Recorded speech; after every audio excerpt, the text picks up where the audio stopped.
On dit pour les joueurs, un bon match, c'est ça. Pour un coach, c'est ça. C'est quoi un bon match pour un arbitre? Bah, c'est que tu as pris les bonnes décisions. Tu as laissé jouer quand il fallait. Souvent, tu sais, là, on dit qu'actuellement, la qualité de l'arbitrage, elle se juge avec les bons no-call. Tu vois, tu as un gros contre, tu as une action spectaculaire et t'as pas surréagi, t'as pas sifflé tout de suite. Parce que des fois, l'action, elle est spectaculaire, il se passe beaucoup de choses, mais le défenseur, il prend que la balle. Et toi, dans un élan, les Américains, ils disent keep the air low, tu vois, dans ton ventre. Et du coup, si tu as l'air un petit peu en bas, bah, tu prends le temps, tu vas passer le truc. Si tu es un petit peu prêt à siffler, bah voilà, tu vois. Mais des fois, c'est arrive, ça, non? Des fois, c'est ça. Des Tu fois, cours avec ton sifflet? des fois, tu siffles, tu vois, et tu te dis, ah merde. Franchement, très honnêtement, dans la demi-seconde, tu sais si tu t'es trompé ou pas. Ok. La Donc, réaction des gens autour? bah, il y a la réaction des gens, mais surtout, il y a ton analyse personnelle. Tu sais très bien, tu vois.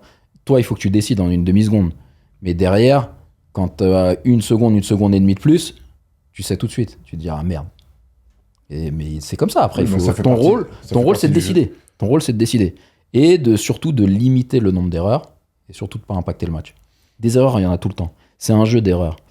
Les joueurs, ils perdent des ballons, ils ratent des tirs, les coachs, ils ratent des changements, ils ratent des choses tactiquement, etc. Nous, on rate des plays, ça fait partie du jeu. Maintenant, l'idée pour tout le monde, c'est de limiter ce qu'on rate et que ça n'impacte pas la performance.